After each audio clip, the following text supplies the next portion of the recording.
Welcome to an episode of Catching Up With on the Marshall Pruett Podcast, brought to you by Cooper Tires and the Justice Brothers.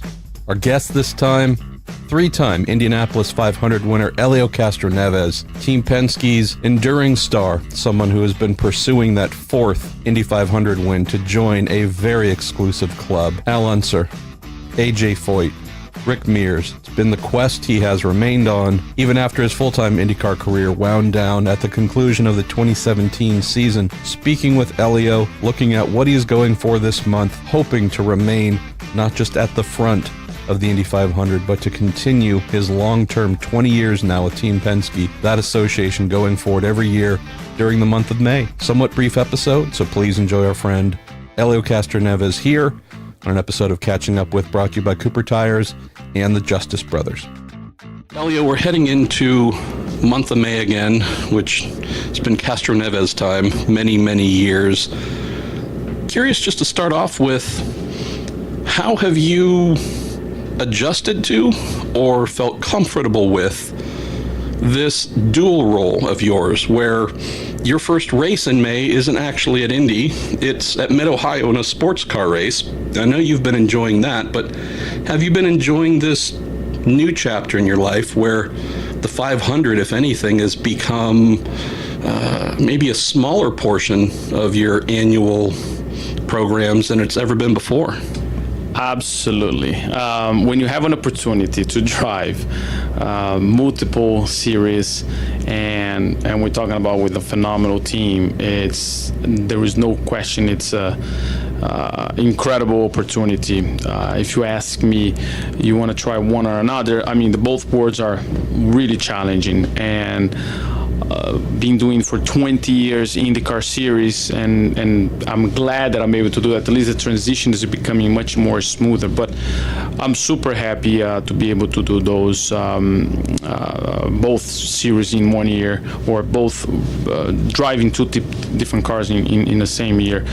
And it is challenging because you have so much of a one side, computers, a lot to learn, different car, different tire manufacturer, and then when you go back, thank God, for 20 years, at least my memory muscles start working on it, and I'll go back to the same what I used to be. So it's good to put it both, and I have to say that the IMSA sports car with Acura Team Penske is actually helping me to finesse my style. You know, you learn a little bit more to read, and sometimes something happens in the sports car that actually it could work in IndyCar. How to manage a situation when you're going out there with the tire degradation and things like that. So I was like, that was I feel it's actually adding into my experience and make me a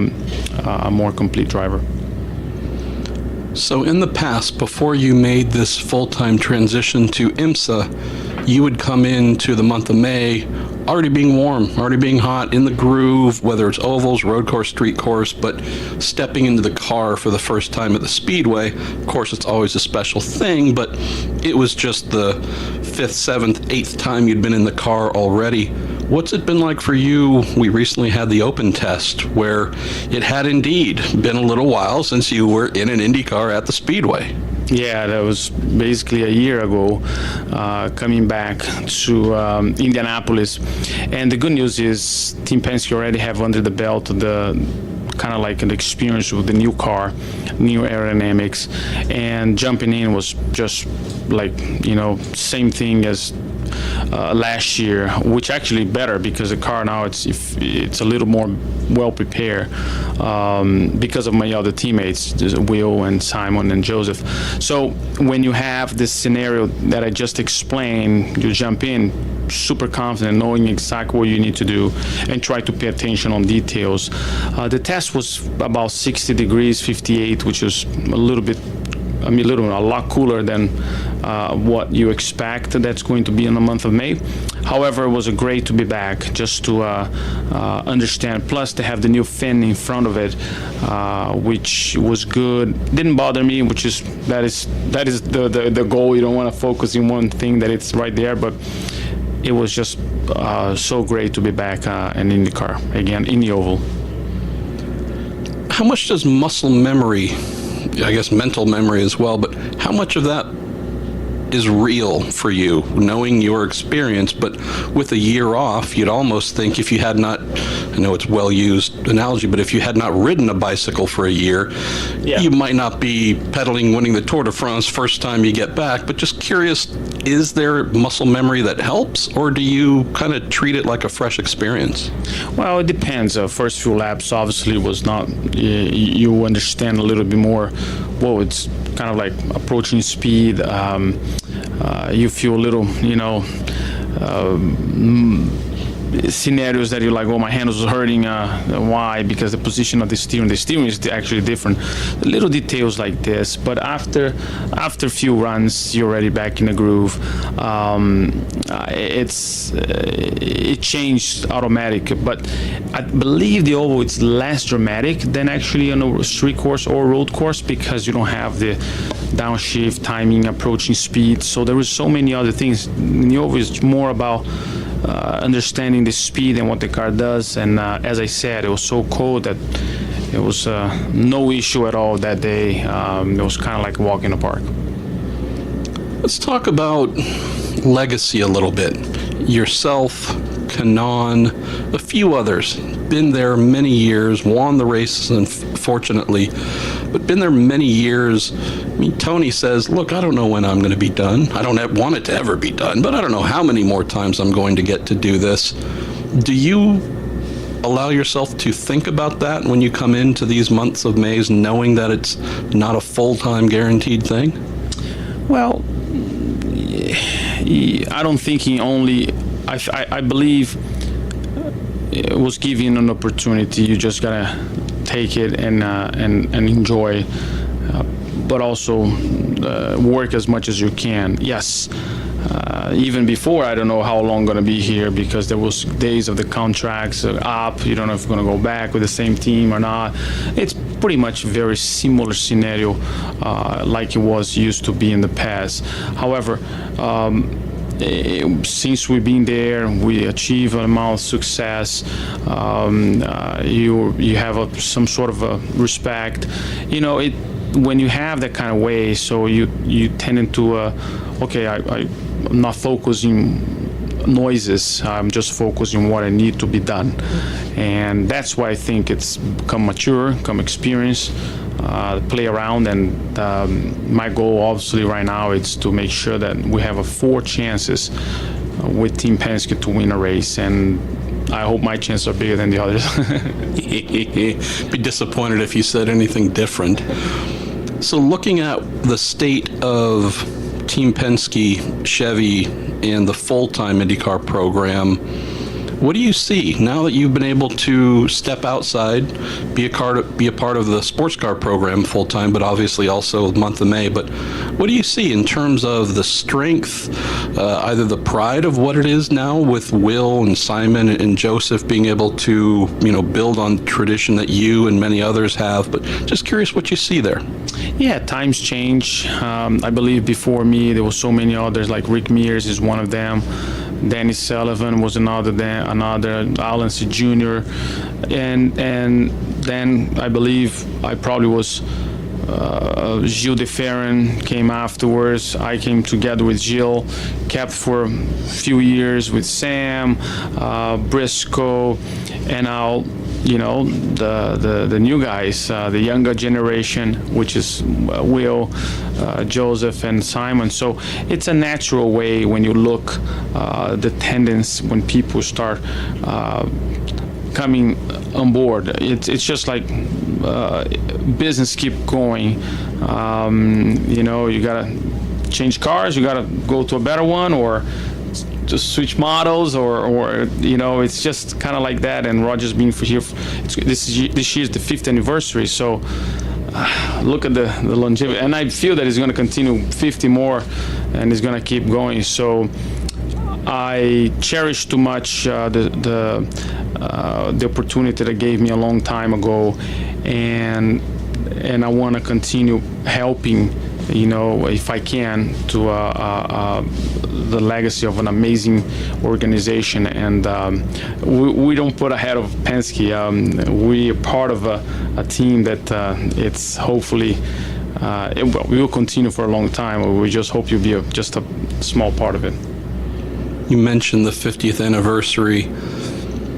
That's a pretty amazing thing to know your place in that, the number of just baby Borgs you've added to that count that Roger and the team have earned. How do you go into this month of May knowing that you have a job to do? You want to be the guy to win it for Roger on that 50th, but there's also some pretty cool celebrations of that anniversary. I know the museum has some great displays and stuff. I'm sure you'll be meeting with sponsors and speaking with folks about this. Is this something where you can maybe enjoy the ability to celebrate Roger and the team while also knowing you're here to do a job for them? Well, again, this team is bigger than, anything else. When you're part of this organization, you are saying you're part of it. You're not the person, Roger, and you have so many more people above you, and especially obviously Roger would just start all over. But when you have the people that above you, able to play the cards, play the game in a nice way, like Cindric, for example, you're just fortunate to get along the ride, enjoy the ride. At the same time, for you to enjoy the ride, you got to execute, do your homework, and do your job, what you were hired to do. So, which it wouldn't be different. The reason that I'm here is to win races and not just to, hey, I'm part of a big team. But there's some looking pretty to it as well. Come on, you got to look good. but always we are racers, as Rogers always says. We're not a business company. We are racers, and in the end of the day, that's what we got to make it happen. Let's close on this. One of the big themes this year in IndyCar in general, but also that I'm sure folks will be talking about during the month of May, is this crop of rookies, right? There's a good feeling that the next generation is going to take care of the sport. You've got Pato O'Ward, who's a little badass, Colton Herta, Felix Rosenqvist, and on down the line. There's a great rookie talent coming through. Santino Ferrucci is showing promise. Give us some thoughts as a veteran member of the community of what you see among some of those rookies, that maybe even the second year guys, where you think like, okay, I think we're going to be all right in the future. Yeah, no question. We're glad that when this young generation show up, it's just you want to see what you expect. Again, when you see a talent, when you see a person explode or burst, like Herta, for example, winning his first race in COTA, it's great because it's more to come. Talent is there, and it's going to continue. And I remember my first podium was with Bettenhausen, finishing second in Milwaukee, and I'm like, man, I hope I can get more. And I'm very glad that I was able to do it. But it is really incredible to see. You're right. I don't see an issue with the new generations coming, and that's what we want. An IndyCar series is a very true competitive series that give opportunity for small teams, big teams, medium teams to challenge for wins. And I feel that's going to continue for a long time, giving opportunity for young talents like we just mentioned. So it will be awesome. And I hope I'll be, around so that I can, be part of it to see those young generations succeed. Let's finish on this related topic. So when you and Tony came into the series, into IndyCar, that was part of a young Latin American driver program. Obviously, the two of you have represented Brazil beyond measure. We've obviously got Matheus Leist, who we hope is going to be able to do similar in his future. Any thoughts on maintaining that representation in Brazil? Any other young drivers, Barrichello's kid maybe, any that you're looking at hoping might continue that trend? Yeah, good point. Good mention as well on the Barrichello's kids. You know that the father has the blood, but you know Giafone, his kids also in the go-karts. I do feel we're going to end up having Brazilian new generations, whether it's in IndyCar or Formula One. You know, sometimes it takes years to come up with a new slot, I would call, you know, and but we got to fix a little bit of the middle, or when you have series that it can give you the support to jump for a big series like IndyCar or Formula One. In Brazil right now, or actually I want to say in Brazil, but in all over the world, it went a little rough when I had the opportunity. Formula 3 was very strong, Indy Lights was very strong. Now it's kind of like up and down. But I don't see an issue in Brazil having more drivers in the future be represented by great young talents. And we need to get Felipe Nasr over. I think he'd be a phenomenon. I try, believe it or not, help, because his uncle is a very good friend of mine. I race for his uncle. And I really try. And I told his uncle, I was like, you got to bring him over a long time ago. It was like 2 years ago. Anyway, but he's another one that would be great to be in IndyCar. And who knows? It could be, he could end up there too. Could be a very young Castroneves, your daughter, maybe taking over, kicking butt the 500. I'm so glad she likes arts, man. Woo! I'm like, no. It's great, but I would help whoever needed. Thank you, brother.